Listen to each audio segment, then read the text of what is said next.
Marianna Hofer, primo cittadino di Valle di Cadore, all'indomani del congresso provinciale di Belluno della Lega, ha trasmesso da militante un esposto denuncia alla Procura della Repubblica, segnalando presunte violazioni del regolamento interno nelle modalità di votazione.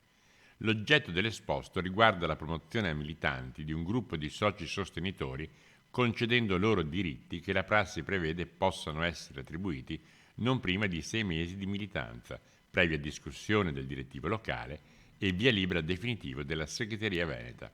Secondo Hofer, non essendo state rispettate queste regole, ciò invece potrebbe mettere anche in discussione l'esito stesso del congresso. Io come segretario provinciale posso dire semplicemente che non sono opportunamente informato a tal punto da poter giudicare. Indubbiamente c'è un esposto, a questo punto ci sarà il tribunale che valuterà se è il caso di procedere o meno. L'intento di Hofer non ha natura di parte, ma vuole difendere un punto di diritto relativo alla trasparenza nella partecipazione elettorale interna al partito di appartenenza.